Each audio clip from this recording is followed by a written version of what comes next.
to One Hub Racing.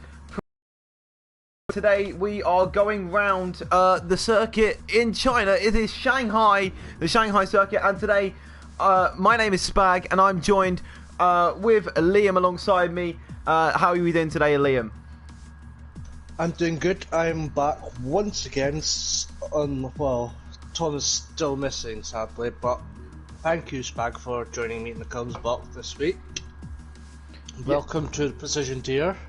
Oh yeah, I might as well grab some popcorn and while commentating this race, because it's gonna be a good one. I can tell you that one for certain. From what I've seen in the results from last time, from the standings from last time, it's looking like a very competitive tier at the moment. Obviously, if we look at the standings right now, the top two are separated only by 4 points. Don de Boer and I can't lie, I will not be able to pronounce his name. Please, can you help me out? Sure, no problem. Verheyen, there you go. However you like to pronounce it. I'll go with that. But I'm looking at the standings now, and I see some very good names on here. I see names that I know, names of people I've raced in the past, and I know some very quick people in this tier. And I can tell you, just from the standings alone, enticing battles around here. China, quite a wide circuit, so expect some diving moves down the inside into corners like turn 14. We're looking potentially even into turn 1. If you can send it down the inside, lap 1 is going to be a very interesting one, isn't it, Liam? Yeah, for sure. I'm quite imagine after last week with quite an incident-prone race, I think we should hopefully see these guys be a little bit more cautious, maybe. But you never know. There's usually 20 guys out there, flat out from start to finish. I don't think they're going to be too crazy, too tame compared to last week. But hopefully they just keep it that little bit cleaner. Yeah, exactly. That's what you'd want to see, and that would be the ideal situation for quite a few of these guys. But I feel like with some people yet to really make a mark in this championship, people like Danestar, who I know is a quick driver, and he had an incident last time out actually, which he told me about, Liam. And I know he's not a slow driver, to say the least, and he'll be looking to get some points off the board. So potentially see some interesting moves from him today, trying to get back up the order. And from what I've seen, there's a pretty equal field out tonight then, with a lot of people scoring decent amount of points in the first 2 rounds. So are there some people, do you think, for example, there's 3 people here not even off the mark yet: Corey, Riley, and Rauke, I don't know how to pronounce that, the Irish guy in the Haas. But Raukio. Yeah, Raukio. So 3 people yet to get off the mark. Do you think we could see any of them getting off the mark tonight? Yeah, for sure. I can see a few people getting off the mark with a point or two. I think Riley definitely has the pace. He showed it in pre-season, but he's just had a bit of bad luck these first 2 rounds, I have to say. So I'm expecting him to hopefully bounce back this week with maybe a point or two, and going towards the front of the field, like you're saying, Danestar as well.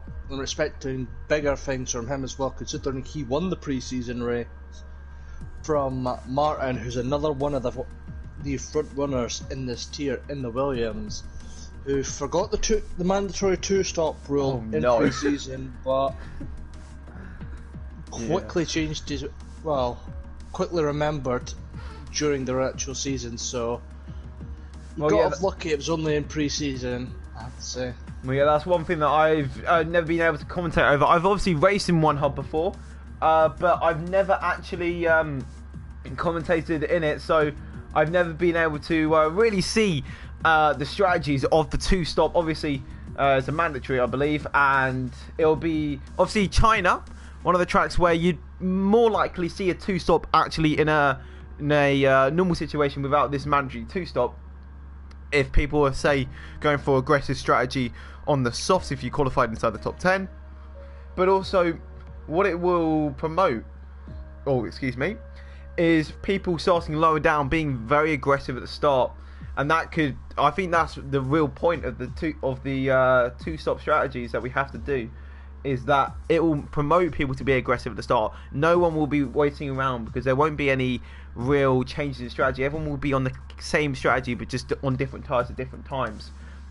So it'll be really interesting to see, will people who have qualified further back be able to really pounce up the grid if they've had a bad qualifying? Yeah, I think we could see a few people starting on the mediums as well this race, because they want to save those softs for the end of the race, really, when the track's at its best. So we could see a few people on an alternate strategy, but who knows? Exactly, and it looks like we're about to get started. 16 drivers on the grid, so it will be a decent showing tonight, and potentially we could see some great racing, and I'm sure we will with such a competitive tier.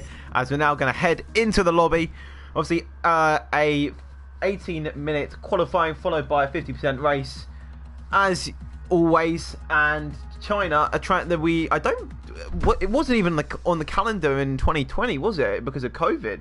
So this will be the first race in the theoretical 2020 season, actually in China. Yeah, exactly. Yeah, because I do believe China was probably the first circuit to pull off of the calendar due to COVID, because, as we all know, the outbreak, originated in Canada. China, I mean, sorry, not Canada. I'm going off my head a bit here. Yeah, don't worry. I think you're just thinking about the Turkey race instead, which is very weird. I know we shouldn't really be talking about COVID, but Turkey are actually going to a lockdown next week, so that'll be interesting, considering that they've just won the bid to host a Grand Prix. So that'll be interesting. But anyway, a bit off topic. Now back onto topic as we now enter the qualifying. People obviously selecting what tyres they want to use, and of course it's going to be aggressive. No one really using the hards, and I don't think, realistically, in the whole season, people will really use the hards that much. But anyway, people will be starting to get out of the pits any minute now, and we can get some action out on the pit lane. So, anyone that we should be keeping an eye on early into this session?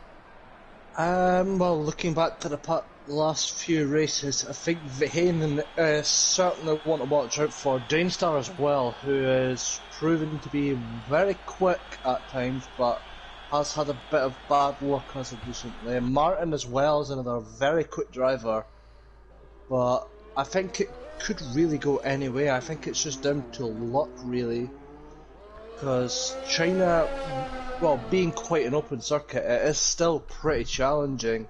That middle sector can be a real struggle at times in the race, especially if you have worn tyres or you're just stuck behind the car ahead of you.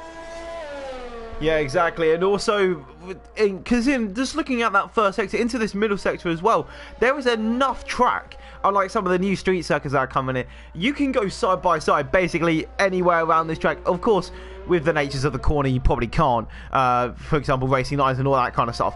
But that first turn 1 to turn 5, you can go completely side by side through there. Obviously, you won't be taking the exact racing line, but there is a good chance that there is some.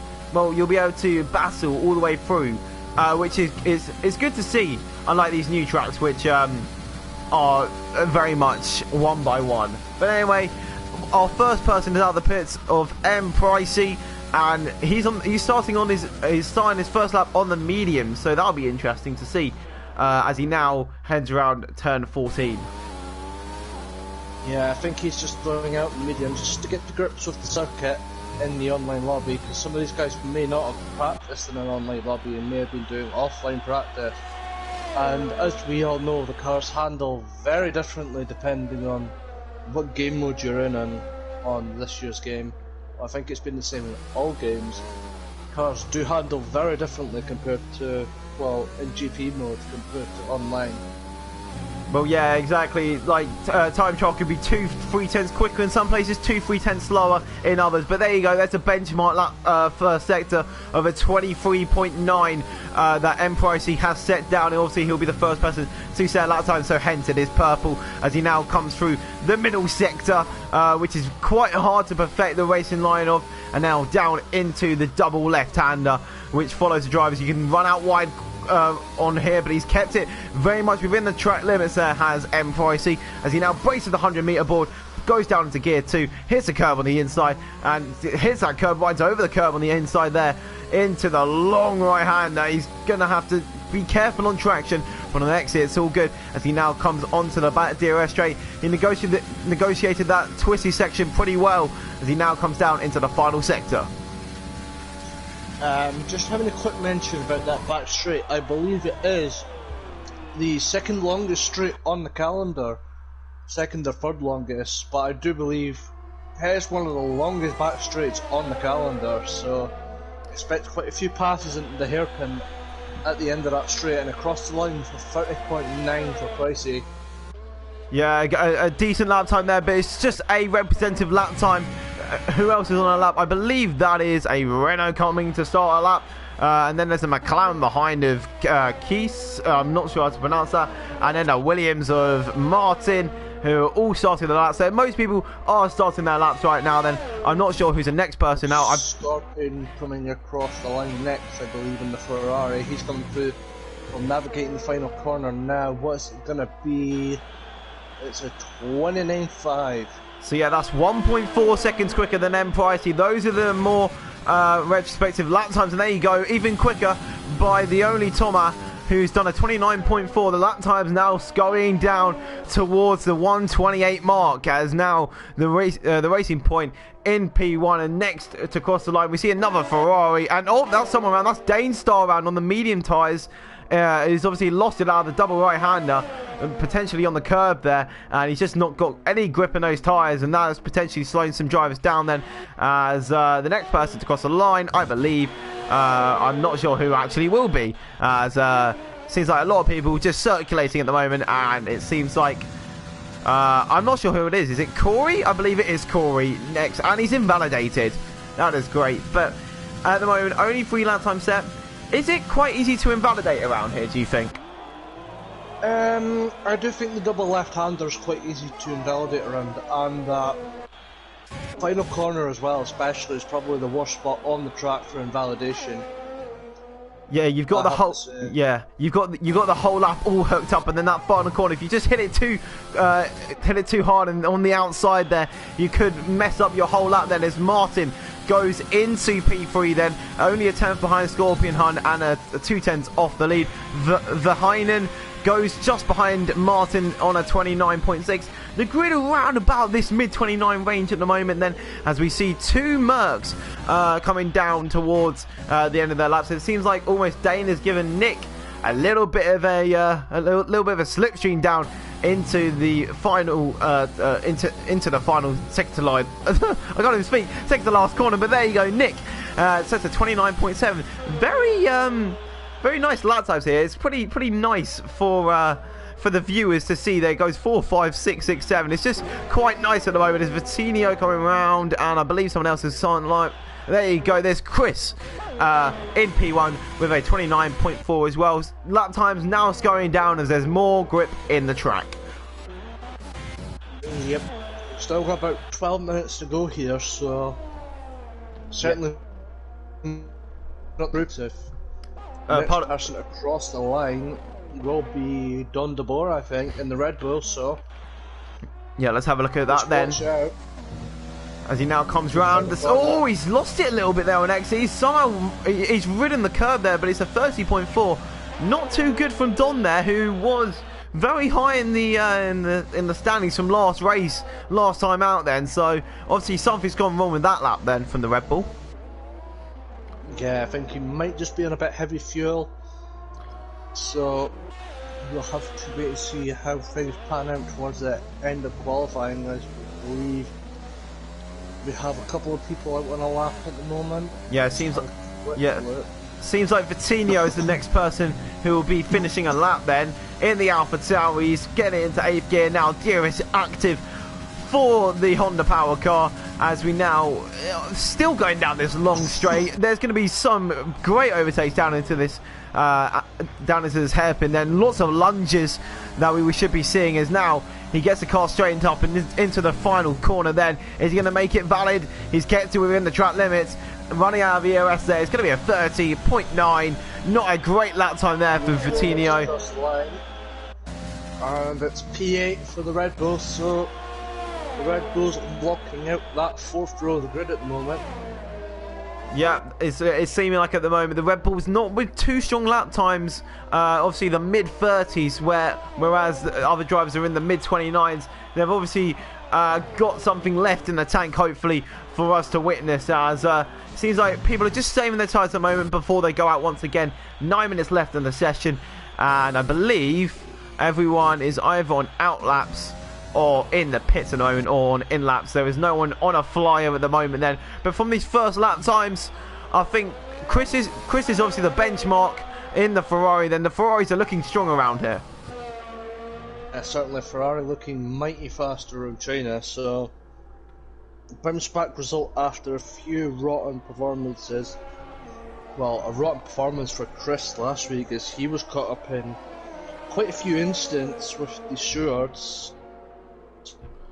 So, through the results of that, he got into a little incident with Rimpey, one of the Alfa Romeo drivers who isn't here tonight, and that resulted in a 5-second time penalty. He also got involved with Danestar as well, which resulted in another 5-second time penalty.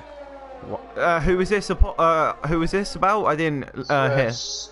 Chris in the Ferraris got so he picked up about 10 seconds of penalties from the stewards last week, so well, yeah, he could be a little bit cleaner this week. Well, yeah, at the front of the grid, obviously, you're only defending. You're not really attacking at the moment. But talking about the front of the grid, the M. Pricey at the moment has set 2 purple sectors then. He's really ramping up the pace then. I wonder if this is going to be something to top the timesheets then. DRS now active for the Racing Point driver. He was confident on those mediums. Now can he really excel on these soft tyres, and now coming down into the hairpin, right in the curb on the inside there then, as he now flies up the gauge once again into the final corner. It's either keep it valid, it's either keep it inside the track limits. It seems like he is. Oh, he may have gone wide there. He did. Oh, it would have been a 29.9. He's either backed off there or something's happened, because he had 2 purple sectors, and it all went downhill in the final one, as it seems like Raukio is coming to the end of, no, he's starting his lap, but I do apologise. And then in behind that we have Scorpion coming through the final corner. Let's have a look then. It's P1 for Scorpion, 29.3. It's a Ferrari 1-2 at the moment. Yep, the front row has been locked up by the Ferraris at the moment. But that's almost reminiscing 2019 potentially there then, as it seems like also Dane is on a lap. Yes, Dane is on a lap, and then followed by, I believe that's Thomas as well behind him, as we now come down into the final corner for Dane. Then not set a lap time yet, only got 1 point to his name in this championship so far. He's going to set a lap time of P8, and then also we have Thomas. Is he going to improve? He's not going to improve. I saw someone round there. That is Martin, who's round at the same corner where Dan was round. And it seems like Corey has just gone up to P2 as well. So lap times are descending a little bit now as we enter 6 minutes left in the session. Corey setting a 29.3. Next person to cross the line, potentially, I'm not sure who that is, but then it will be, I believe, Keith F1. Oh, it seems like he's not actually doing a lap this time around. So riding on board with Chris at the moment, and I've noticed that the Ferraris are Verheinen's off track at the moment on that long right hand there. Yeah, Chris has got his teammate Scorpion giving him a little bit of a tow down the back straight here, so hopefully Scorpion will pull off out of the way of his teammate, which he does. So Chris on the run up to the line now. We'll see what it is. I believe it was a purple sector 2. It was certainly a purple sector 1 now. Through the final corner. Will he keep it valid? And yes, he will. He powers up to the line. It's going to be a 1 minute 28.9. Oh, we've now broken into the 1:28, and with a little bit of team tactics there as well then. And wow, what a lap there for Chris there. And yeah, Team Tactics by Ferrari actually working out for once, as I believe that is someone who's just crossed the line I think that's Vitinho, who's just set a lap time of P14. P5. Oh, I didn't even see that. Thank you for that. There you go. 6. Yeah, exactly. As it seems like, I believe that's a Red Bull as well coming to the line. Is that of Don? No, that's of ZRE Flow, who's just about to start up. But yeah, Nick up in P5 with a very good lap time there. Gets him right in the mix there within the top 10. And what's he been like so far? Has he had some decent races? Nick's been scoring got a few decent points results the last 2 races, so he has been very consistent like he was last season. I have the same position here. He was Mr. Consistent in that Mercedes, picking up points almost every week, so he's always there or thereabouts in the midfield, I have to say. Well, yeah, I was actually looking at an interview that Nick did actually, and he was talking about how he just wanted, he feels like he's competitive, but he just wants to be consistent. And basically, his thoughts were that if he's clean, he's going to be up there. And I feel like that's just his thing right now. He's not looking for that P1. He's looking for that mid-table in the grid and just making sure his penalties are clean and his front wing is not damaged. I think that's his. That's the way he's thinking right now. He's not thinking, yeah, let's just all or nothing this. He's being very methodical, and that could help him in the long run. As it seems like people now, with 3 minutes left to go, are really wearing through their laps then, and on their final laps then. I believe, yeah, is that ZRE Flow on a lap then? And it seems like he's up on his lap time. For the final corner, he's about 4/10 up, so for the final corner he goes. It's going to be a 1 minute 30.1, so it's only P12 for the Red Bull driver. Yeah, potentially pretty disappointing for him in comparison to his teammate who's a 10th ahead of him, but also nowhere near the likes of Chris there, who's over a second ahead of him, really showing that the breadth of this circuit can challenge the drivers, and it is a very challenging circuit where, well, it really shows how technical you are, how position then, with so little margin of error then, and it seems like now people are now starting to get ready for their final laps of the session then. And who do you think will grab that pole position, Liam? At the moment it's looking very favourable for Chris, but I think we could see a surprise from the likes of Martin and Verheyen, because those two they're 2 very quick drivers when they get everything right, so keep an eye out, because I don't think this is absolutely nailed on for Chris right now. But while we've got this time, I think we might as well mention our sponsors, Next Level Racing, who are who provide a sim racing rig to the winner, one of our giveaway winners. I believe it's for the Going Gets Tough Awards. So we've also got Liam RBS, who sponsors our trophies for each season, and you can watch Twitch at twitch.tv/LiamRBS. You've got 3M Sim Racing, who will sponsor the league by giving out a pair of sim racing gloves to the driver who gets the most pole positions and fastest laps over the course of the season. We've also partnered with Vespertine, who support our championship prizes, which are a £25 gift card for the commentators champion, the drivers champion, and the constructors champions, as well as the runners-up prizes and third place prizes. Yeah, I'm just gonna ERT, who also who are Going Get Stuff Award, and we also collaborate with Time to Print, who have 20% off this week's track, so by using the code OneHubRacing. Well, yeah, I believe that's all of them now, but I was just going to mention, I'm sorry, I may have butted in with you a second there, Verheyen got front wing damage on his way out to do his lap then, as we're now getting to see some people finishing their laps, and Corey's gone out quite early to finish his lap then, as we're now in the final part of qualifying then, with Corey now coming around. Everyone getting out of the way for the Renault driver, as they should, and Verheyen obviously heads into the pits then, round the final corner for Corey then. He's already in P3. Is going to be an improvement? Oh, it's only going to be P2 by a tenth of a second then. Everyone be now starting their laps, and then, oh goodness me, look what's happening there. This is side by side in turn 1 between 2 drivers. That's massive P&esque, what we've seen there. People are now really improving their lap times. He's invalidated both this and his last lap and this lap, so that is qualifying over for Scorpion in the Ferrari. Oh no, that's... Yeah, go on. Else, I believe, so... Yeah. We'll just have to be patient. Yeah, we'll just have a look. It's an improvement for Chris through the first sector. He's up by 6/100ths of a second, and he's round. And that's not going to be an improvement for him, so he's going to be out of it. Corey's basically out of it. Scorpion's out of it. Who else can challenge? Toma could be in this. Nick has got a chance. Martin's got a chance. No, he doesn't. He's actually invalidated. M. Price, he's not going quick. Keys could have a chance of this. Raukio's gone purple in the middle sector, so there's a lot of people improving. Don DeBoer, he could be up there as well. We've got to really check out Danestar. He can be quick if he wants to.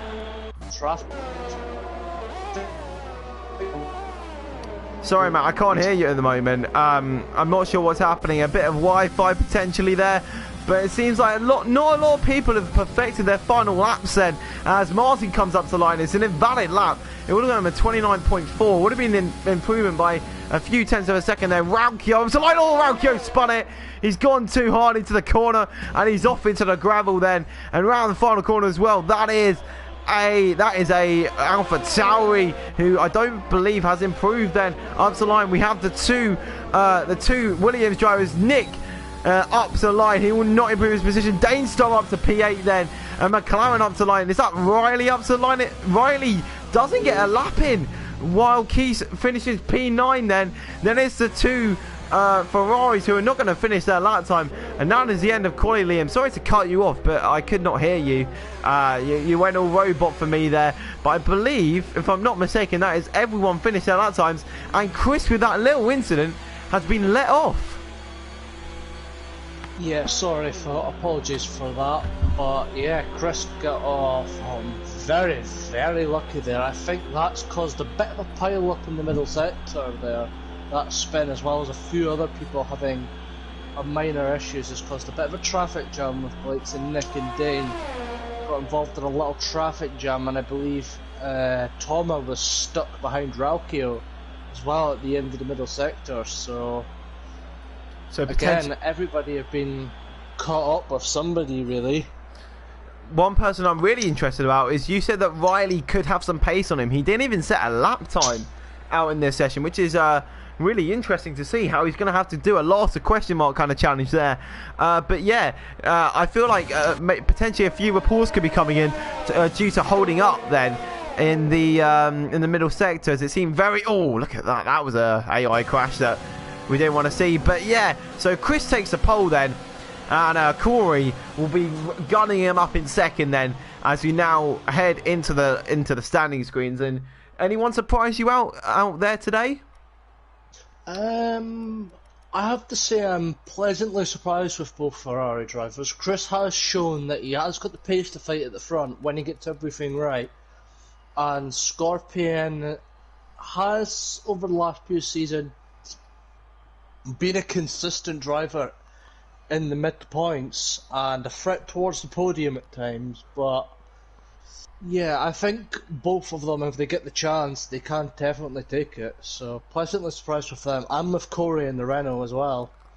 Yeah, exactly. So the top three are Chris, Corey and Scorpion, and then I'm just going to go down the grid right now to see all the way down to the bottom. We've got Riley, and I'll just go through them real quick as we're on this loading screen. So it's P1 to Chris, P2 Corey, P3 Scorpion Hun, P4 Toma, P5 Nick, P6 Martin, P7 Verheyen, P8 Danestar, P9 Keese, P10 M Pricey, P11 Raukio, P12 Don DeBoer, P13 Zederi Flo, P14 Vitinho, and I've just got to check P15 and P16. I believe one of them was Riley and the other one was White Fountain, who was P15. And we have rain. That is a big thing for this race. Yeah, I have to say. I wasn't expecting rain because I haven't checked the chat either, so which I usually do to try and spoil the rain, well, the weather for the race, but I forgot to do it this week and it rains, so I feel like it's a little bit of a almost a I don't know how you'd say it, but it seems like when you don't check, obviously something has happened, and when you do check, it's a pleasant surprise. But just a question, because I'm in the dark about this: is it still a 2-stop in the rain? yes, it's still a 2-stop in the rain. Okay, so whatever these drivers will have to, if it's a full wet race, they'll have to spread out their inters equally then. Will some of them potentially go earlier to get a quicker few inters laps in before others? Will people go long and see if they can go out front and create some pace? And it's all the wet tyres as well. So we're going full wets today then. So that will be really interesting to see how these guys will do. Potentially, will there be will the rain calm down? Will we go to inters? Will we even go to dries by the end of this race? All stuff to figure out then. Obviously, from the clouds, it's just very dark at the moment. But I would like to see in this race potentially a change to intermediates, because that would be interesting to see if these drivers will get the crossover period correct then. Who will be the winners and who will be the losers then. But a wet race to start off then, and I wonder, do we know anyone who's good in the wet? Well, Canada started off in the wet, so Don de Boer was very quick in the wet in Canada, as well as Verheyen as well. So certainly will. Sorry, mate, you just cut out there. If you could repeat that when you come back, and if you can repeat that, that would be great. Because I don't think the chat would have heard that because you lagged out a little bit. Are you here? Yes, I believe I am. If you want to repeat what you said, that would be great. Yeah, it's just saying that Don de Boer and Verheyen were very quick in Canada in intermediate conditions, but again, this is the next step up, so we'll have to wait and see what happens. Exactly. So no DRS, obviously, because we are in the wet conditions then. So that will eliminate most overtaking down into this hairpin then, unless someone gets a really good run. And that is a Williams off to the side there. I believe is that Martin? I believe that's Martin. He's just gone off to Nalia then, as he didn't like the asphalt. He didn't like the whole idea of that. So instead, he's just gone to the grass, and he's almost spun there, as he's now trying to warm up his tyres once again then. And I wonder how this race is going to end up then. Will it be chaos down into turn 1? Riley, White Fountain and Vitinha are very off the pack, so potentially this can mean that the likes of Chris's tyres could be cold at the start of the race then. But it's all getting interesting now then, into the start of the race then. Shanghai in the wet. When was the last time we saw that? I do not know. But any predictions? Who do you think is going to win? Just give me one name. I'm gonna say Scorpion actually in Ferrari. I think Scorpion could be someone to watch out for. Okay, so you're predicting a Ferrari winning this and not bottling the strategy. That'll be interesting then. It's chucking down, as Jess has said in the chat. And we're now going to go to 1, 2, 3, 4, 5 red lights in Shanghai. And it's lights out and away we go for round 3. And who's had the better start then? I think Corey's had a decent start then off the line. And Corey's ahead. Corey's had a blistering start then off the line as he goes down towards turn 1. Any collisions further back, it seems all clean. But it seems like a few people have gone off the track then on the outside. Free wide action down into turn number 2 then. Oh, it seems very tight down here. I wouldn't be surprised if a few front wheels have gone. We have a spinner. Raukio is around.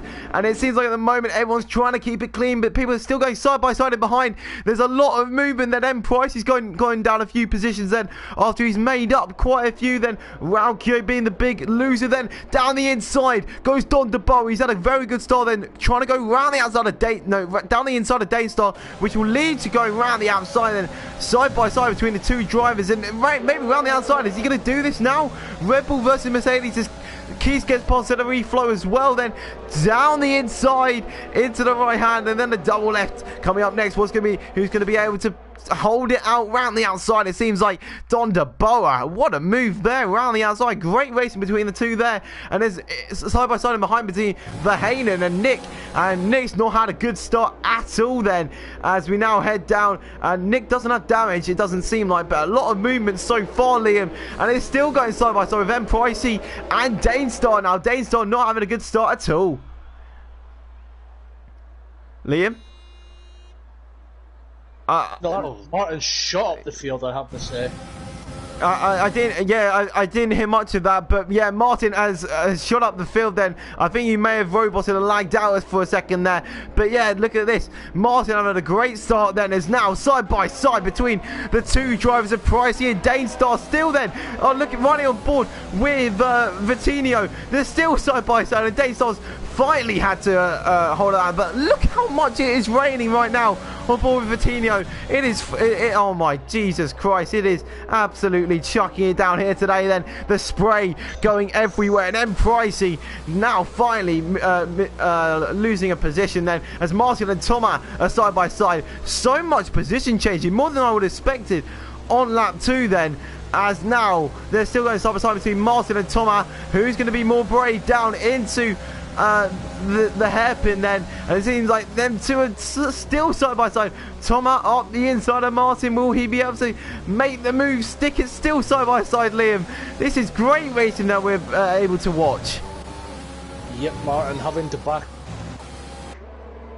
sweeps around his outside, so what a race we've been treated to. It's only lap 3. Who knows what's going to happen over the rest of this race? Well, it's actually only lap 2, but, you know, F1 being F1, you know, Cody's being Cody's. It's not been the best start for them, but Danestar on the back of Don DeBoa, and it's not been the best start for him so far then.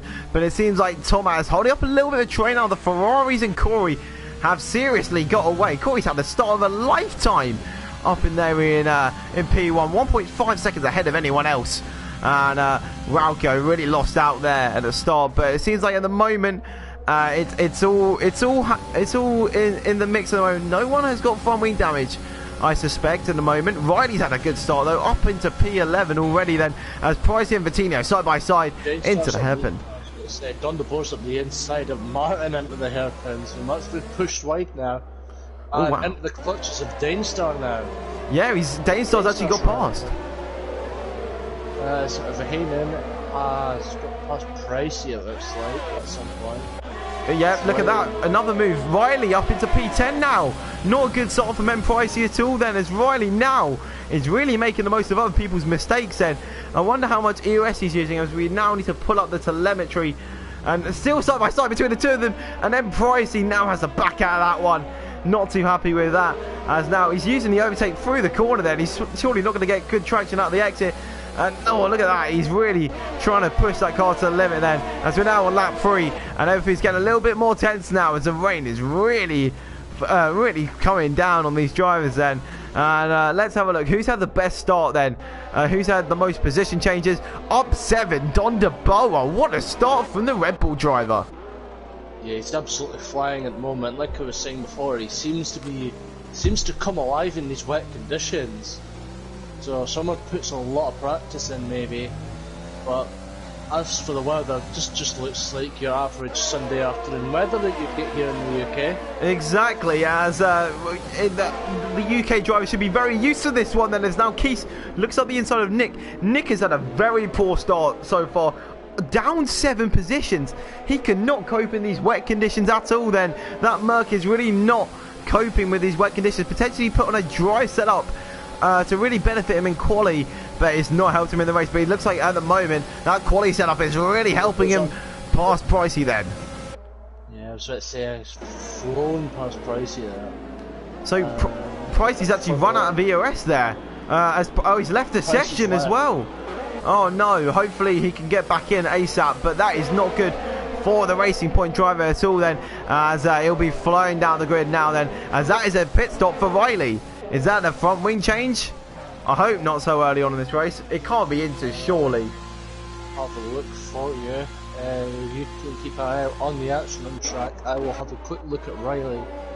It's fresh set of wet tyres actually for Riley, so maybe it's not going to dry up for a while. It's a fresh set of wet, so I'm surprised how he's done it so early though. That is what's interesting me here.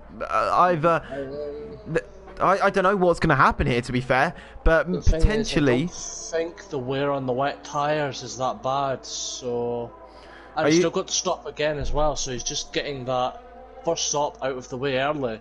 That could be an idea because obviously he could be in that train actually, so he's now got clear air completely. Next driver is, 18 seconds ahead of him. He's got a lot of gap to put his car into then. So, oh, excuse me, don't count Riley out of this one, as he's already made up 6 positions so far. His pace is good so far in this race then. Talking about pace, Don DeBoer right in the back of Thomas, as he's just lost the car a little bit out of the long right-hander, as all the cars now flying down, and it seems like everyone's calmed down a little bit.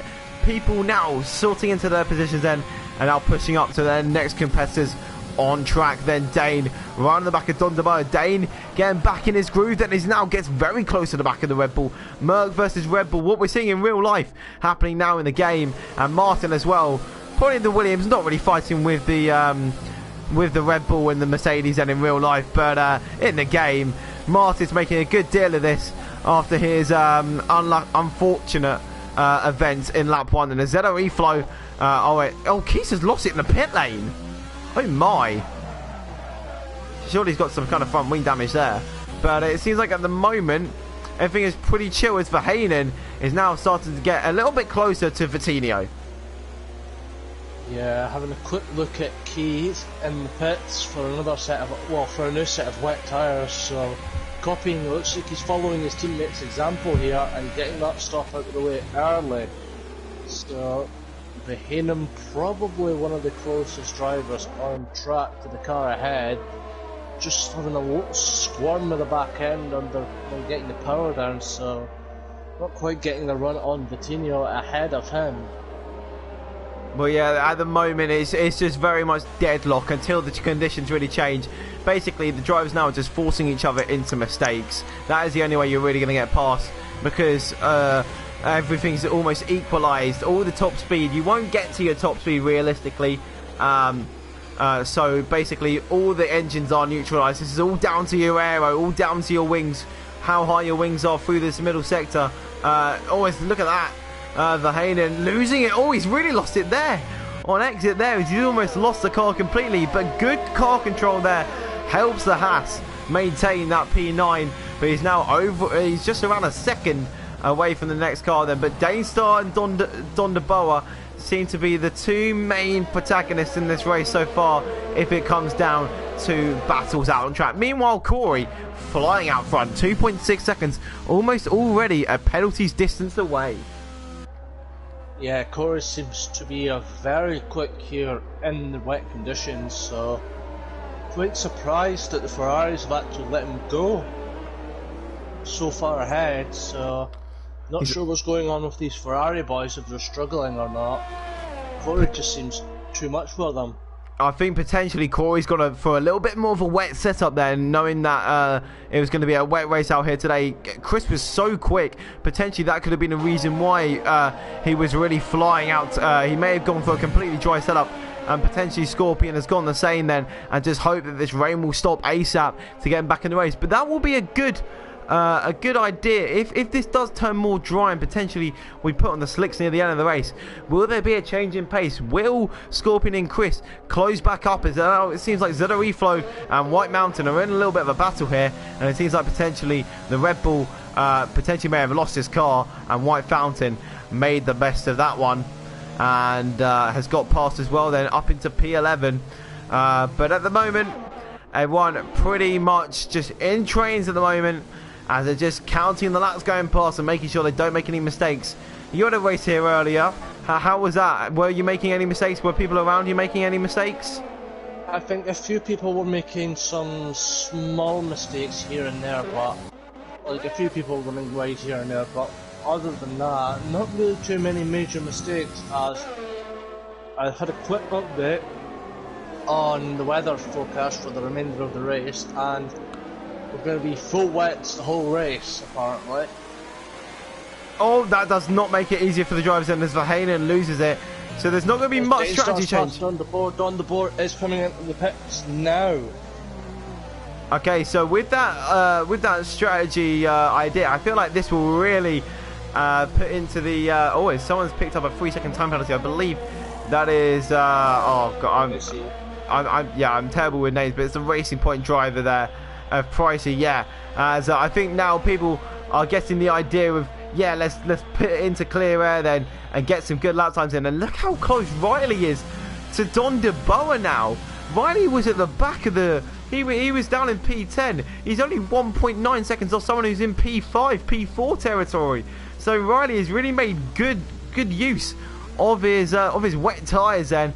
And I wonder when everyone else will come to the pits, and I wonder if Riley has been able to undercut so many people then in these wet conditions then, even if they are on the same tyre, like clear air really showing what it can do then.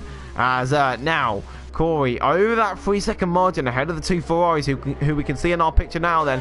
Verheyen though right on the back of Vitinho, the two Vs potentially heading into battle very soon. Yep, these guys are very close at the moment, but looking back earlier in the race, Verheyen's just struggling to get the power down, his rear end stepping up, but Vitinho goes a little wide, but Verheyen has another snap in the rear end, but he's still about 4.5 tenths back. Yeah, still 4.5 tenths back. Yeah, I think they've both been using their overtake pretty well there. Obviously, when it's wet, overtake can be used a little bit easier. Is now Verheyen right in the back of Vitinho. He actually hit the back of him, as he can't correct his car there on X. He's obviously not on the dry stuff. Martin and Dainstar in the pits. Okay, so this is where we could potentially be seeing most of the drivers heading to the pit stops then. Around about a third, just under a third of the way into this race then. And Vitinho, Martin, Dainstar all heading into the pits then. I assume for another set of wets, and they'll be heading right back out. Where does Riley and Don de Boer come out in all of this? Will Riley overtake any of these drivers? And that would be very interesting to see. He gets past Martin. So he's around about P7 territory. Well in from Riley there. We could have Dainstar here quick soon if Dane doesn't get his tyre temps up quickly.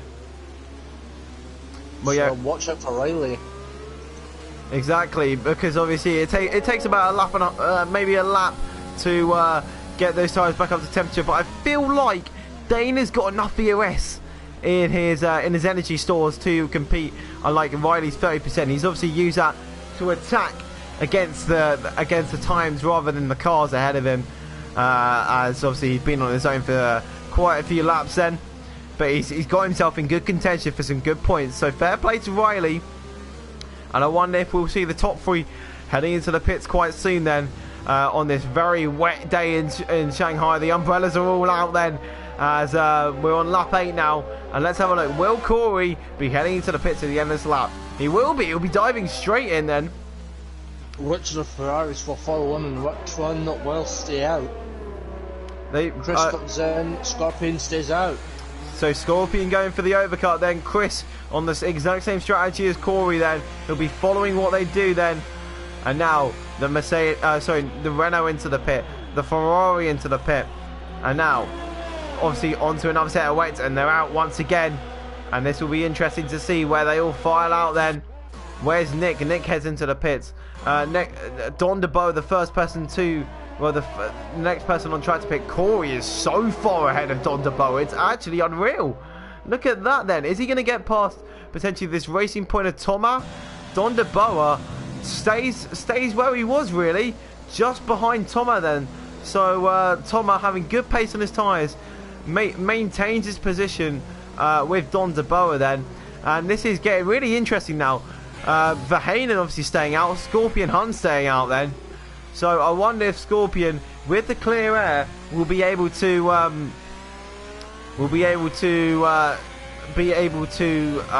gain an advantage then on his teammate and on Corey as well. I'm just gonna have. Well, Riley's still sitting at P11, so Dane's got his tyres up to temperature now as Rayfo's all over the back of Don DeBoer at the moment. Yeah. Keep an eye out for Scorpion, who's just coming down the back straight now. Yeah, let's so ride I think he on will board. filter out both behind his teammate and behind Corey. Yeah, obviously there's a little bit, there's quite a large gap which he can fill into. Then he's not going to get too involved in any traffic. Then hopefully, if he has a clean pit stop. Obviously Ferrari renowned for their interesting pit stop styles. Then, but it seems like at the moment it's all good. Then he gets down under the 80 kilometers an hour, and into the pits he goes, entering lap 10 now. Yeah, those two going for a little bit of an overcut then. Just over a third of the race distance gone, and hopefully, yeah, he's way out of the pits. But there you go, Corey's passed. Where is Chris? Chris will come past shortly after. And then Scorpion, yeah, we'll just see him on our right-hand side. Heads out of the pits around about 2 seconds behind Chris then. 1.5 is the gap, and they are so far behind Corey. Corey is flying out front, Liam. It's really showing a dominant display of how good he is in the wet. Away from them in the wet. It's like when you give Lewis Hamilton or Ayrton Senna-esque in the wet conditions to just fly away from everyone else. There's Pricey on the back of White Fountain. I believe is yet to start White Fountain. I'm not sure about Pricey though. He's not pit either. Those two are the only people I believe yet to stop. They're going very long in their strategy. Seems like only a 2-car race between those two then. For the late end of the points. I'm not sure if I'm saying that correctly, but it seems about right in my diction. But around about 9/10 of a second between these two drivers. It seems like they're just cruising along the moment, trying to potentially fault the other one into a mistake. Then run a bit wide there is M Pricey as he heads out onto the AstroTurf and all that kind of stuff. Not what you want to be getting onto, but there you go. Then overtake available is now Chris. Will be closing on him. For Chris's sake, he'll hope that these two head into the pits at the end of this lap. Obviously, the only two out who have not pit yet, except for Zedoriflo, who's not in the session, and it should be all good in terms of them. As hopefully, for their sake, both stay out. So this is really going to affect Chris's chance of closing up to Corey then, and Scorpion will be able to close in, and potentially also, even though he's 5 seconds behind, will give Thomas a good chance to close in as well. Yeah, maybe if these guys hold them up a bit, that's what Tom will be hoping for, that his teammate just holds up those Ferraris just a bit longer for him, again on the back of them. As Don DeBoer and Danestar still the closest guys out on track at the moment. Yeah, at the moment it seems like there's a little bit of a train in behind Riley, with Martin, Vitinho and Verheyen as well as Don DeBoer and Dane, who have been in battle for the whole race practically now.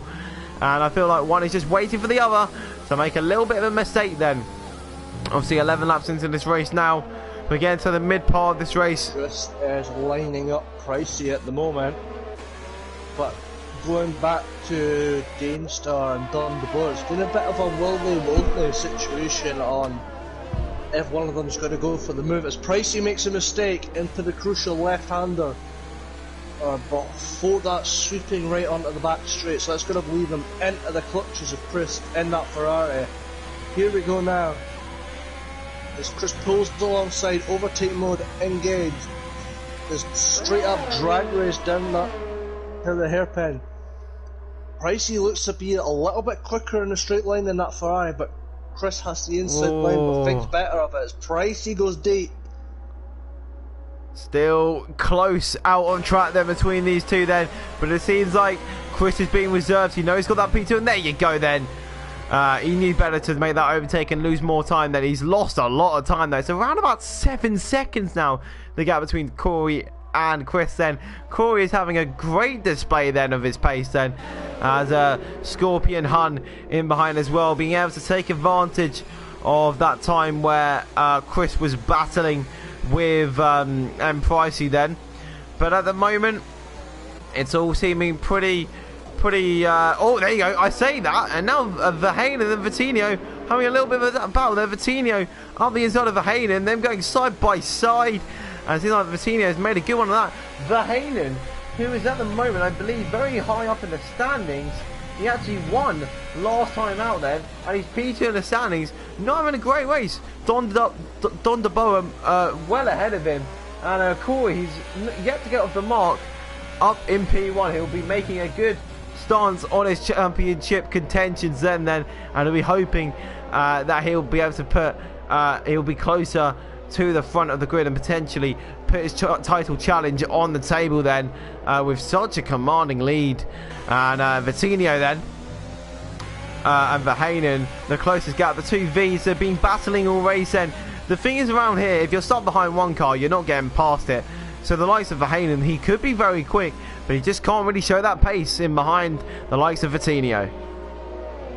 Yep, for sure. It's stuck in a bit of a train, so all that dirty air is going to be affecting the guy probably at the back of it the most, which is Verheyen right now. So he's definitely struggling as Riley has sort of caught onto the back of the train that is being formed by Don de Boer and Dainstar at the moment.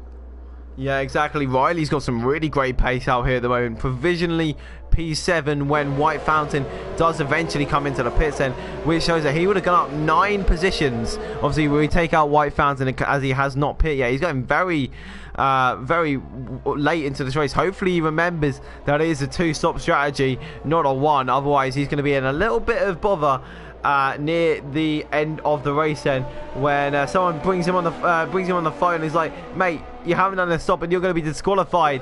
That would be interesting to see, but hopefully he does know what's going on there then. But Riley really shows some good pace around here then. His ERS level is pretty decent so far. He's got enough to attack the car ahead of him then. So it's shaping up to be a decent race for the McLaren driver, all the way from the back of the grid then. Having a good race out here and really displaying what pace he really does have, considering he is on no points so far this season then. But Liam, yeah, who do you think's had a great race so far that you want to highlight?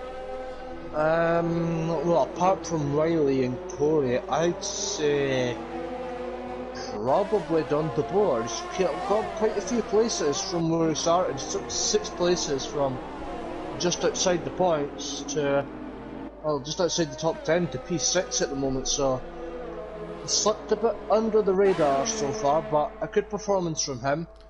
Yeah, exactly. I'm just expecting a little bit more pace. Obviously, I believe he is leading the standings right now, if I'm not mistaken. Let's just check. He is leading the standings, of course, at the moment, after 2 strong opening rounds then for him, as it seems like at the moment Dane is right on the back of his Corey, setting the fast up of the race. He's really flying out front.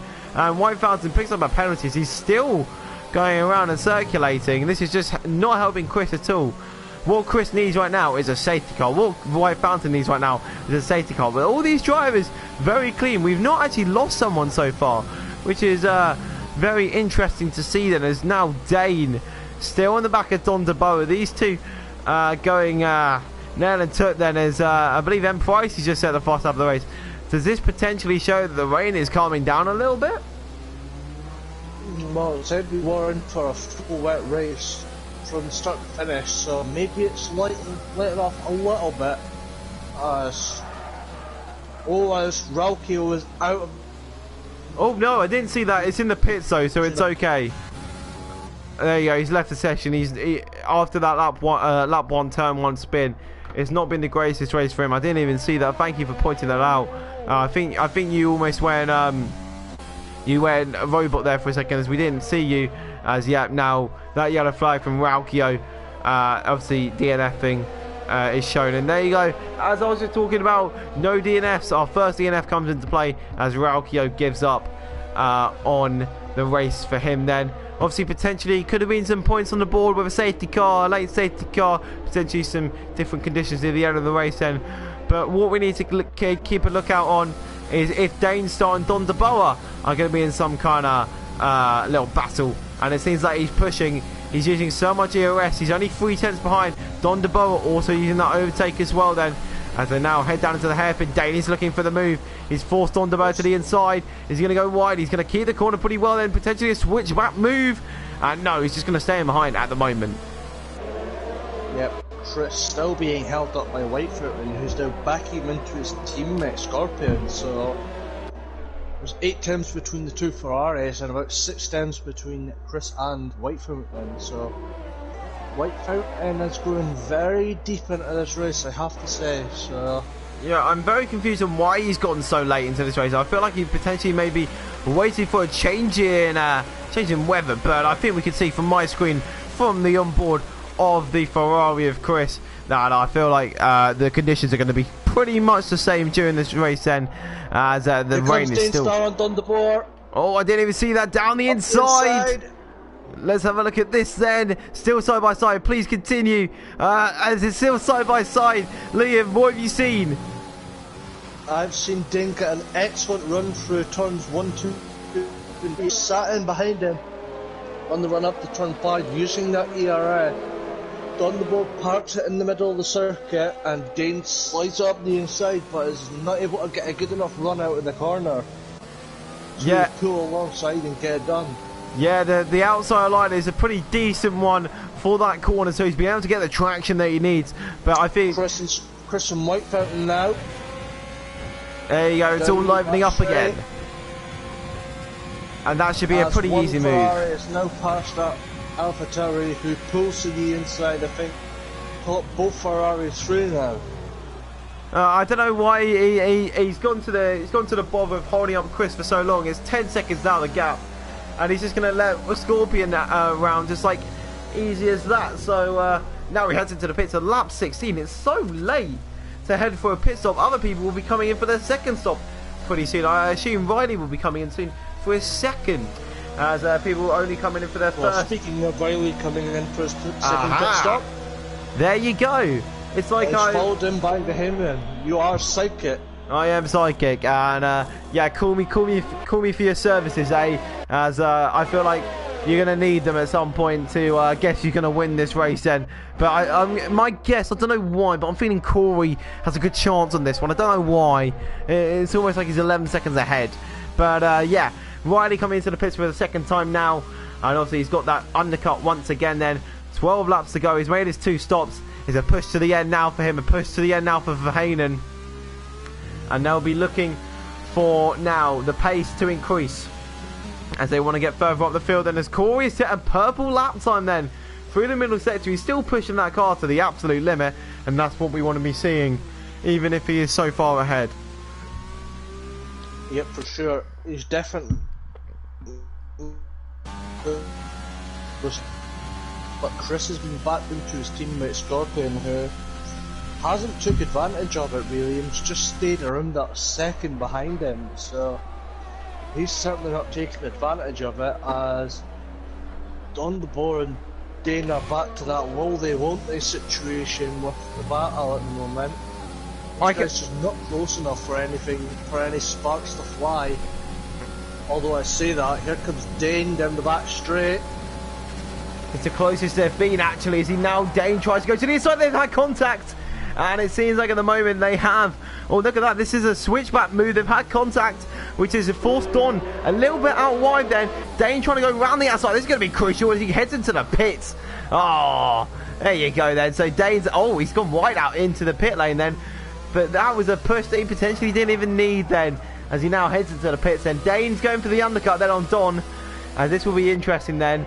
Number one, will he get held up by this AlphaTauri? He should be fine. Should be let out just up before the McLaren. All good there for Dane. He's got to have the outlap of dreams then to overtake Don DeVoe then. We know Don has pace. He's leading the championship at the moment. Actually, no, is he leading or is he P2? Hang on. I believe he's leading. Okay, yeah, he's leading the championship. We know he's got some pace in him. And now, for one lap and one lap only, Dane needs to show that he's got better pace. And look at that. Riley is ahead of Dane now. Riley, my goodness. He's had... What a race from the McLaren so far. That is spectacular from him.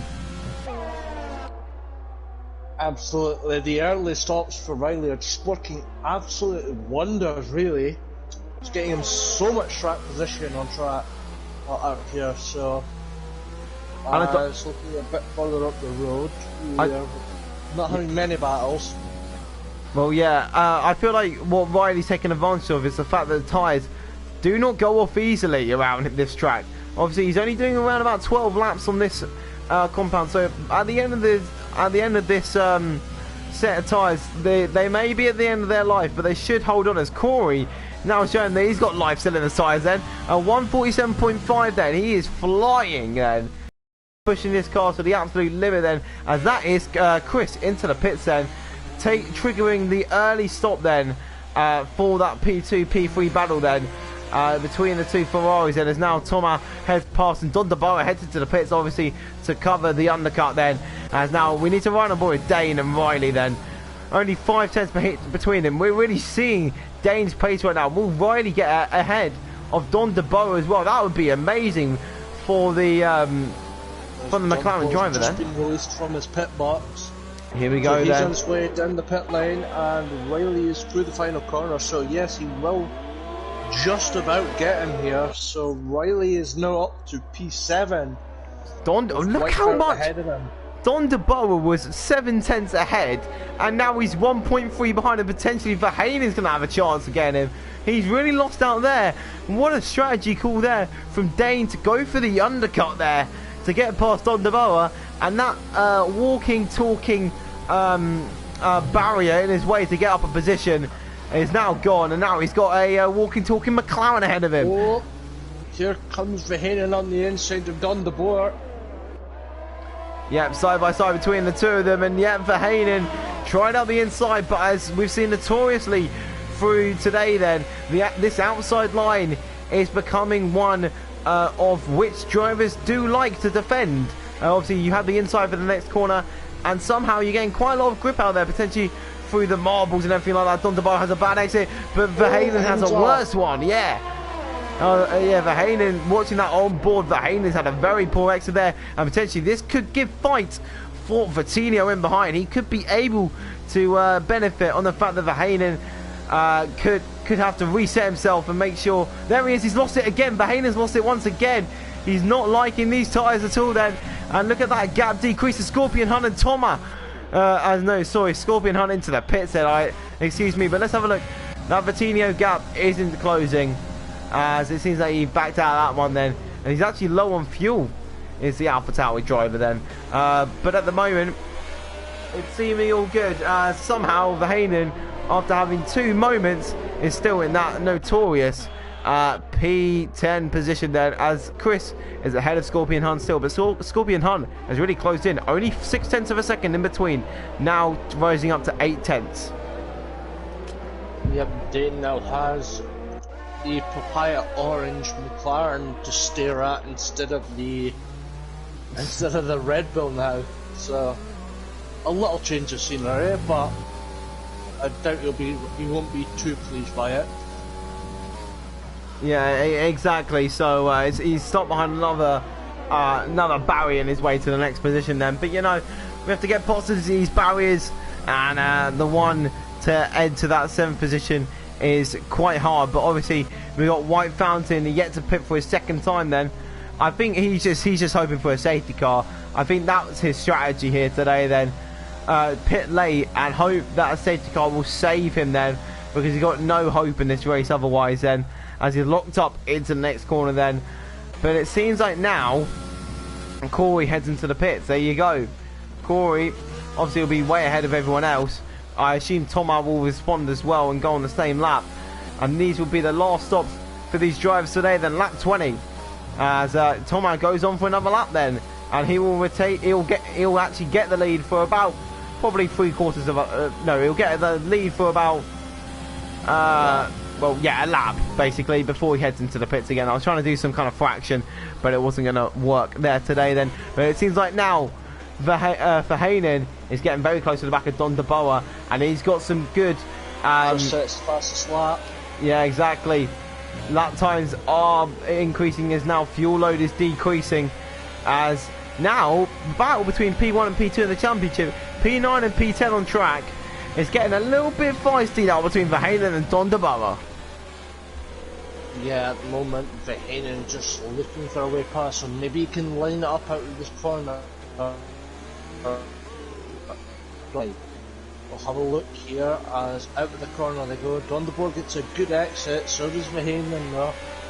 Not close enough to get anything done, I have to say. Well, yeah, it's just so hard to overtake around here considering the conditions we have on hand. You're really going to have to force your opponent into a mistake to really make something happen here today then. And this really does show the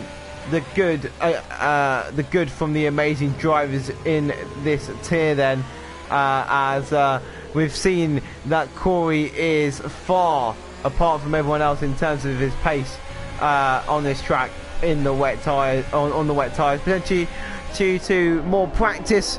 We don't know what has happened, considering he's only got I believe he's on 0 points at the moment. Yes, he's on 0 points.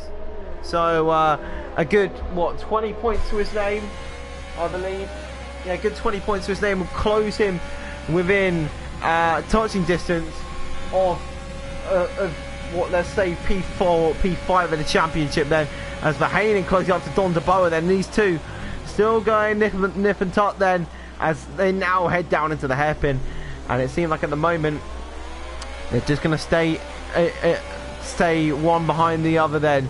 It's like Noah's Ark. They're all in packs of two then, as now Verheyen really now trying to make a move on Dondeboer. He's using all his EOS here, Liam, to try and get the move done, and it's just not happening. No, he's never going to get it done at turn 1 and he's that far behind. He's going to really want it. He's trying to go around the outside now, but not quite got the momentum on the run up to turn 5. Let's see.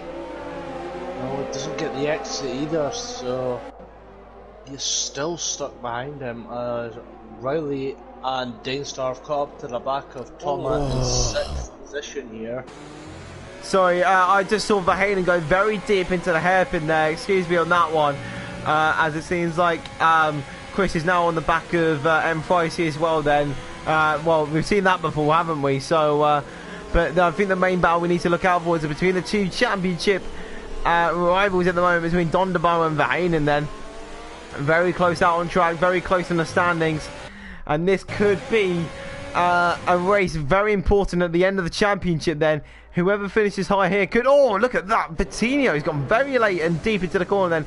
He's lost time and traction. And look how closely in these two guys are now.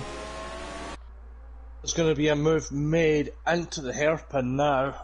It's only a few tenths back. 33% ERS to burn. Here we go. Yeah, Dondeboer though has got a lot more EOS. So this, he could be able to... defensive. Let's have a look then. Down into the corner, down into the hairpin. Is he going to be able to get the switchback move? He's going to try around the outside and he's going to get lost onto the green stuff. And it's not going to be good. He's lost actually a bit of traction there. And good defensive driving there by Dondeboer going to the inside there and cutting off any switchback move. As now M. Pricey heads into the pits. 6 laps to go then. And it seemed like we have a good leader out front. Even with a mistake, he's pretty much set there. But now Verheyen and Dondeboer in a great little battle here, Liam. Yep, this is... Well, who would have thought we'd see the two championship leaders in P8 and P9 for this last few points position over Verheyen. He's definitely struggling right now. Yeah, exactly. He's just not been able to really maximise his pace in these wet conditions. Potentially a track that some more like than others. Obviously, I think it's renowned, I believe, for being more of a pad track, a controller track compared to a wheel track. I believe. I'm not 100% sure on that, but I know that some controller drivers do like this track due to the amount of traction zones you do have to get right. So potentially people on the controller have benefited more around here compared to drivers on a wheel. That could be a reason why we see the likes of Dondeboer and Verheyen a bit further down the grid than we would have potentially seen beforehand. But now look how close they are as Corey's picked up a penalty. I don't think it's going to matter for him, but now it's so close between these two drivers. And down the back straight, Verheyen has got no EOS to play with. Dondeboer has got a lot more to play with then. He's just going to have to hope that the slipstream is strong enough, and he gets a good exit then, and side by side between the two of them, and it's going to be side by side. He's going to try around the outside again. He's going to get pushed onto the green stuff and back out, and he's done the same thing twice over. Verheyen needs to learn that is not the line to take if he wants to get past. Yeah, he's going to have to try the cutback at some point, because Don Boer's just waiting for him to try and take that outside line. Yeah, exactly. That seems... Sorry, you just cut out there, so I had to cut in. If you want to repeat what you said, please do. As he now looks like Verheyen trying to go up the inside of Don de Boer, and it's just not sticking at the moment. Liam, what were you saying? I think you cut off. Yeah, but you finished exactly what I was going to say there. Ah, perfect. It's like I can finish your sentences, and we've only been talking, what, for around about... an hour. An hour. It's a match made in heaven is all I can say here. But, yeah, Don de Boer. Oh, he's lost the car a little bit on exit there. That may give Verheyen and Vitinho a chance to get past now. These three guys are so close on track. Surely there's going to be a move at some point. 0.1 seconds in it. It's a 10th in it, Liam, and they're so close behind each other. Will Vitinho potentially try and make a move on both of them? He's got enough EOS to disrupt both of them. Obviously, he's got that slipstream as well. Potentially, we should be looking out for Vitinho as well. Watch out for Martin as well. Only 5 tenths behind as well. Everything's getting a little bit more tense now. These guys have just just squeezed together. From about 8th has just managed to get the gap from 8th to 12th to just about a second or two now. As if Verheyen lining up Don de Boer again, but he's got no ERS at all. That Haas car has absolutely no ERS. As Vitinho waits in the wing for one of them to make a mistake. Yeah, exactly. Verheyen right on his gearbox going through the last corner. Surely he's going to have to go for a lunge at some point. But he's also got to be wary of his ERS. He's going to need enough ERS to get a good enough run. As you can see the light flashing on Don de Boer. I'm not sure if that's just due to the wet conditions or if that Red Bull is harvesting some ERS. Yeah, potentially not only his EOS but his luck has run out here then. He's had a good enough chance where Don de Boer's lost it. Now he's seeming to lose it now is Verheyen. He's had enough chances to get past and he's just not been able to take them. But now look at this train in behind Don de Boer. It's a big train. I'd like to say that one. I don't think there's any other word for it. It's all aboard the choo-choo train behind Don de Boer then.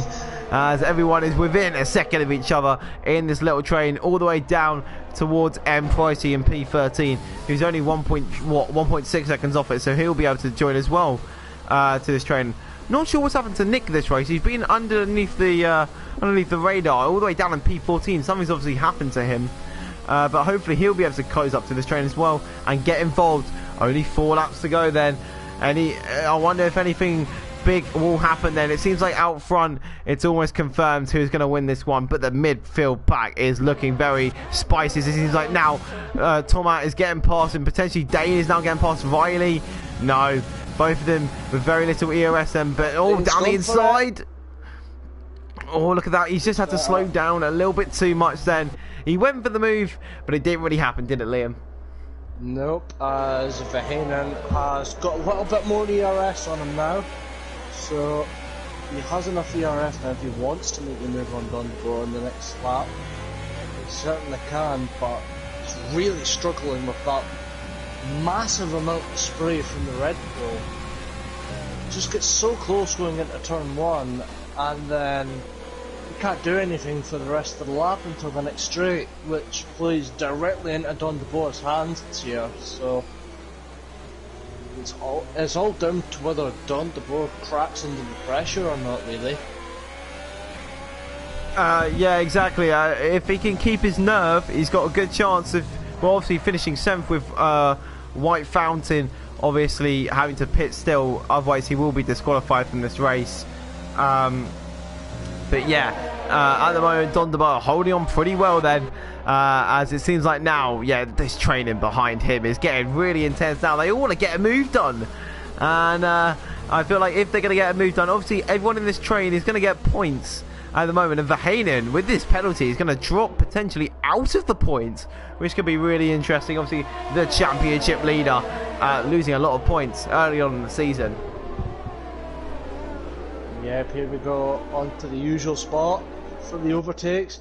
Dunderborg goes wide there on it, on the entry to the long straight, but Verheyen's struggling on traction again. He's not close enough, I don't think. He might be if he's willing to make the lunge, but we'll find out as this ERS just vanishes about halfway down the straight. Even with 30% battery saved up, that ERS just vanishes into thin air basically. Oh, it's both of them are now struggling on traction. Yeah, exactly. Is in for his final start. Well, yeah, exactly. With only 3 laps to go, then it's now turning into a sprint race. This is the scenes you'd see on a sprint race, how close they all are. Then in this midfield pack, White Fountain obviously heading into the pits. And yes, look how close now Verheyen is to Don DeBow. He's really pushing him through these corners. Yeah, it's so close in between these two. He wants to get the move done. He wants to close up. Not getting a good enough run off of these corners. He needs to be more careful with when he's putting the power down. Otherwise he's never going to get the move done. He's just scraping that rear tyre on the Red Bull. Well, yeah, exactly. It's yeah, go on. Dane's still hunting down Riley. Dane must be so frustrated now. He's been stopped behind 2 cars this whole race. And he's not been able to have an answer except for in the pit stops as Riley's lost the back end a little bit, which may give Dane a little bit of a run. He's gained about a 10th just down here, and that 10th could help him, but he's locked up into the next straight of corners then. Gaps around 5/10 of a second. I don't think he's going to be close enough this time unless the McLaren ahead of him is going to make a mistake. And he's been very cautious on those tyres. Obviously, I believe he's the longest runner on those tyres. So if Dane's going to make a move, it's going to be sown. Verheyen keeps losing the back end on that awkward right-hander before the back straight, and it's not doing him any favours at all here.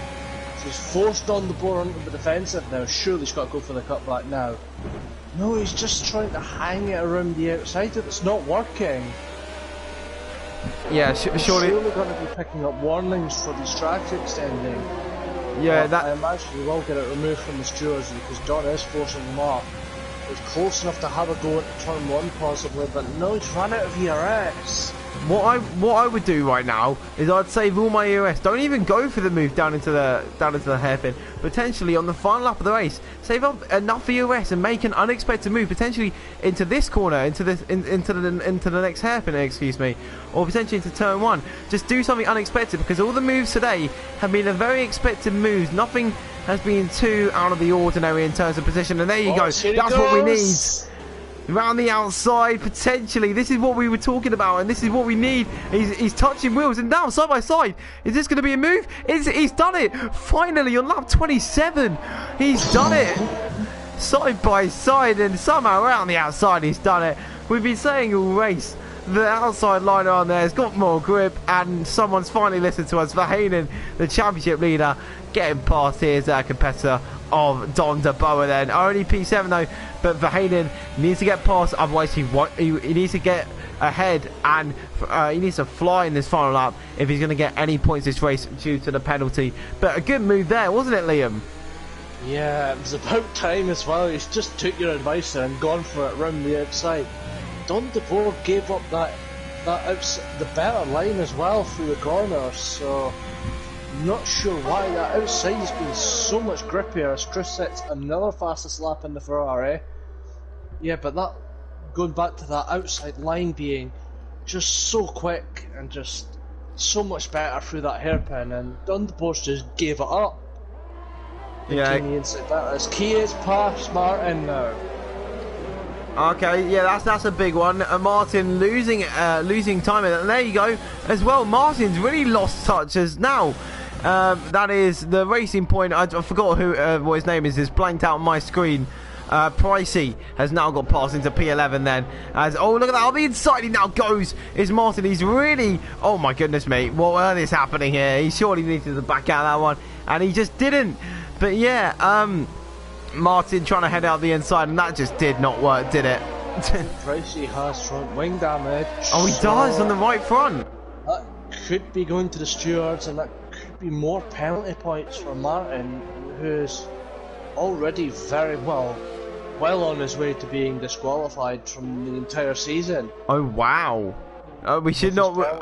Yeah, let's hope that doesn't happen then, for Martin's sake. Then, as we want to see as many competitors on track at once. Then, but anyway, what a dominant display it's been from the Renault of Corey here today. Then he started in P2. He got a move off the line to get him into P1, and he's been dominant ever since. The number 69 car coming around the final corner. He's waving to the fans, and he's taken the win here today. Well done to Corey on that win. Good result there, and it's such a commanding win as well then to the Ferrari in P2. The Tifosi will be happy with a second and third there out on track today. Chris in P2, Scorpion in P3. I'm not sure if any other moves are happening at the moment, as Thomas now coming round the final corner. He will take the P4 then.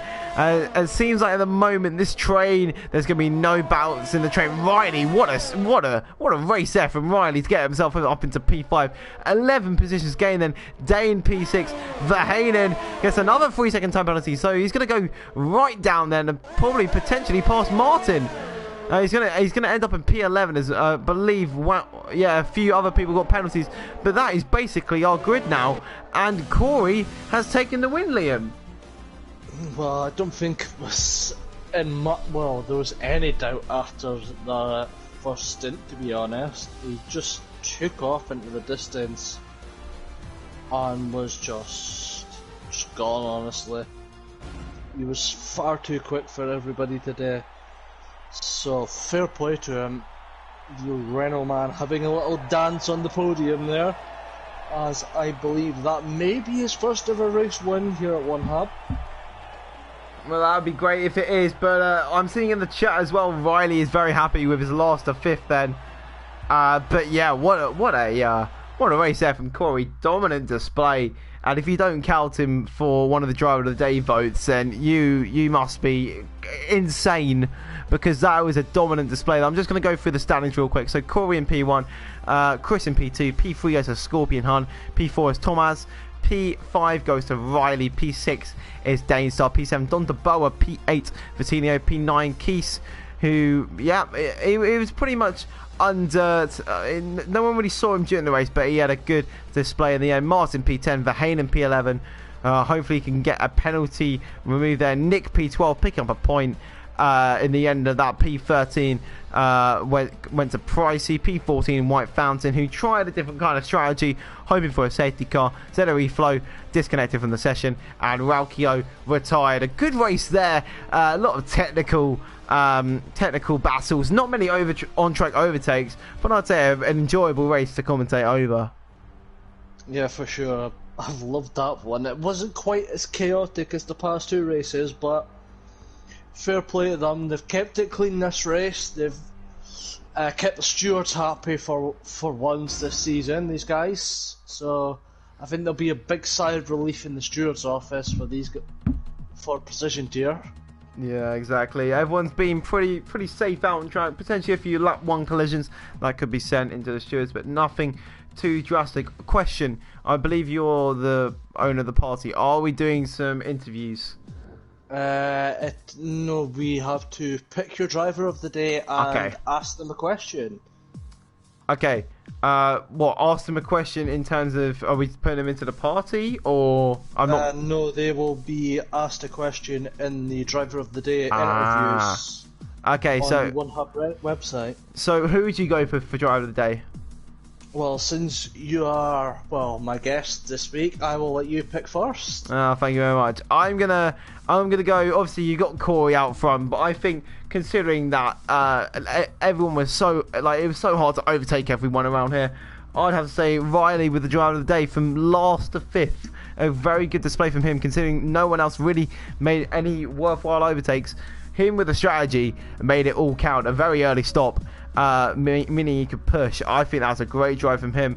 And I'm just going to put this in. The question I would like to ask him would be, what made him hit so early? Why Why did he want a different kind of strategy compared to everyone else? Why didn't he go with the norm? Basically, that whole idea of strategy, and why did he do what he did to do so well, basically? Okay, well, my driver of the day will be Corey in the Renault.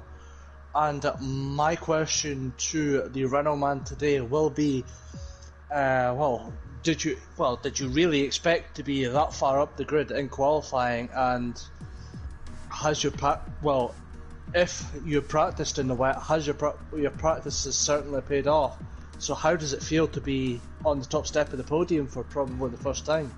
Yeah, exactly. That I think we've done some decent questions there. Well done to Corey, and well done to Riley for being our driver of the day. And I believe people can vote on that, if I'm not mistaken. Yes, there will be a poll up later on One Hub Racing Twitter for your driver of the day for each of tonight's tiers. So keep an eye out on that, and we will be back again next week. Yeah, exactly. We'll be back next week. I'm not sure where we are. If you can find that out before we end the stream, that would be perfect. I believe it is Belgium next week. Belgium. So we're off to Spa. Oh, what a track! Probably the longest track on the calendar. That is a beautiful track. Many memories there. Obviously, some great races, some great overtaking. Hopefully, some more than we had tonight. Then, but if there's anything, Liam, do you want to say anything else? I just want to say thank you to everybody who tuned in to watch tonight's race, and a big thank you to you, Spag, for joining me in the commentary box tonight. Yeah, no worries. I've had some good fun here. It's nice talking to some new people, watching some new people race, and yeah, obviously seeing them in the wet conditions and how they cope with all of that. Thank you everyone so much for watching. That'll be the end of the stream. I've been Spag. Liam is Liam. Thank you everyone so much for watching, and goodbye.